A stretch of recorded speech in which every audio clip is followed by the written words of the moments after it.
இன்றைக்கி நாட்டு கொத்தமல்லி தழையை வச்சு ஒரு சிம்பிளாக டேஸ்டியான சட்னி ரெசிபி பார்க்கலாமா? கடாயில் 2 டேபிள் ஸ்பூன் எண்ணெய், ஒரு 10 வரமிளகாய் நான் சேர்த்துக்கிறேன். நீங்கள் உங்கள் காரத்துக்கு தகுந்த சேர்த்துக்கலாம். அதையும் வறுத்து எடுத்துக்கிறேன். ஒரு பெரிய வெங்காயம் நல்லா கட் பண்ணி சேர்த்துக்கிறேன். தக்காளி ஒரு 3 அதையும் சேர்த்துக்கிறேன். நல்லா சேர்த்து ரெண்டையும் வதக்கிட்டு தேவையான அளவு உப்பு சேர்த்துக்கலாம். சட்னிக்கு தேவையான உப்பு சேர்த்துக்கலாம். 4 பச்சை மிளகா அதையும் சேர்த்து நல்லா வதக்கிட்டு தக்காளி வெங்காயம்லாம் நல்லா வதங்கினதுக்கப்புறம் 1/4 கப்பு தேங்காய் அதையும் நான் துருவி சேர்த்துக்கிறேன்.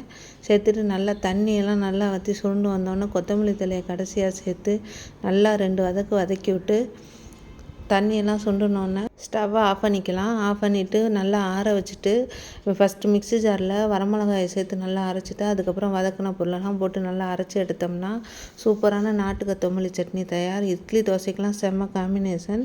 வீடியோ பிடிச்சிருந்தா லைக் பண்ணுங்கள், ஷேர் பண்ணுங்கள், கமெண்ட் பண்ணுங்கள், சப்ஸ்கிரைப் பண்ணுங்கள். தேங்க்யூ.